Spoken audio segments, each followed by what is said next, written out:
getting ready to smoke some ribs. Now first I put a layer of mustard on this side. I just had some French's. Sometimes I'll use spicy mustard, depends on what I have.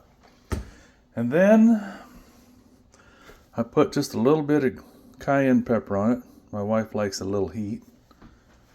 And then I put on some smoked paprika, just a thin layer. A little bit goes a long ways, I guess. And to top that off, I've got some brown sugar bourbon seasoning. So I like it a little bit sweet. Now what I'm going to do with these, I'll flip it over and do the other side. Put it in the smoker for 3 hours. Then I'll wrap it in aluminum foil, 2 layers. Put in some apple juice and some brown sugar and honey. And then I'll cook it for 2 more hours. And then usually it's ready to eat. So let me get it on the grill. I'll show you what it looks like. Normally I put it on this plastic tray, but I decided since the sink's empty and I just cleaned it, it's a good place to put on the seasoning without making a mess on the countertop. But I will put it onto here and use this to carry it out to the smoker. Now the way I like to put on my mustard, instead of using my hand, I use this, what do you call it, barbecue brush? Anyway, I just try to get a nice even coat on it. Go both directions, smear that mustard out. Make sure it's covering everything.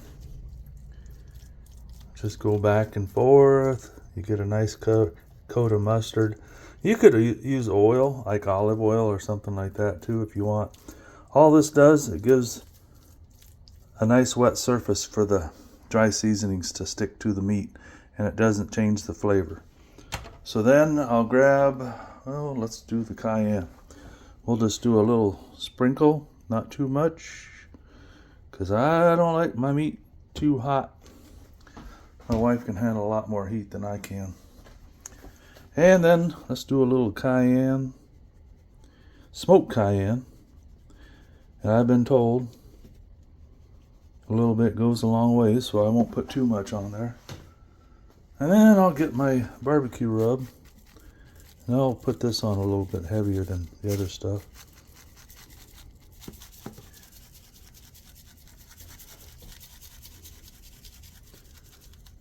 It just adds more flavor.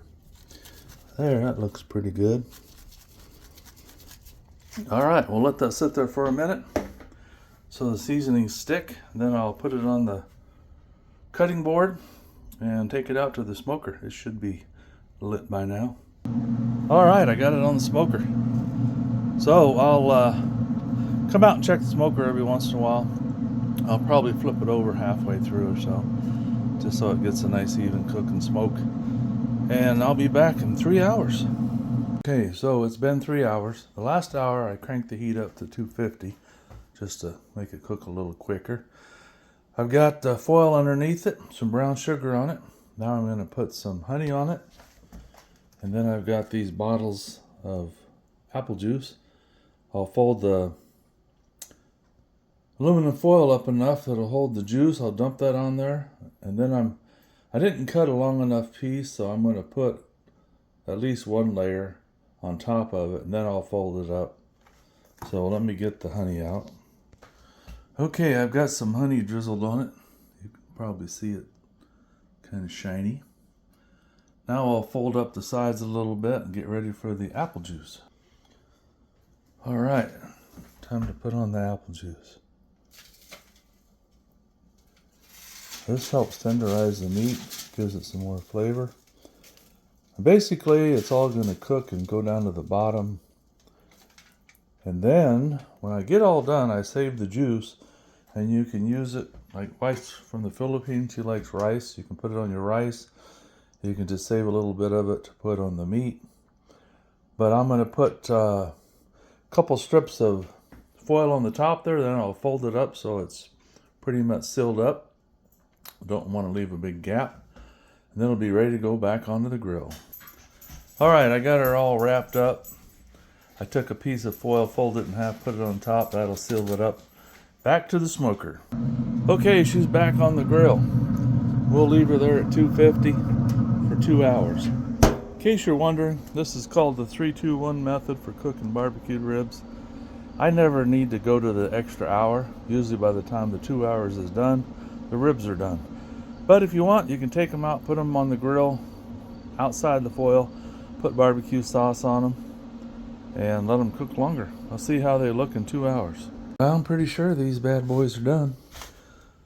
I put my spatula, whatever it is, in the middle there, and they're nice and flexible.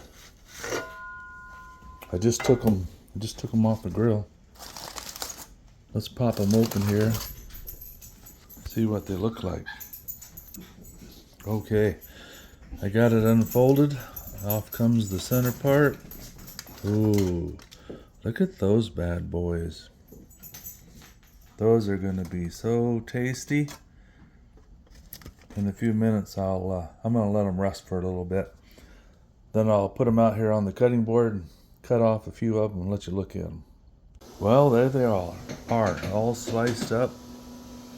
They're super tender, and they're gonna be really tasty. This is the juice I poured off of them. Like I said, you could put it on rice, potato. My wife's making rice, I'm having a potato. Maybe I'll just put that on my potato. But they're super tender. Just about fall off the bone. And they're really tasty. Thanks for watching. If you need to make some barbecued ribs, this is a good way to do it.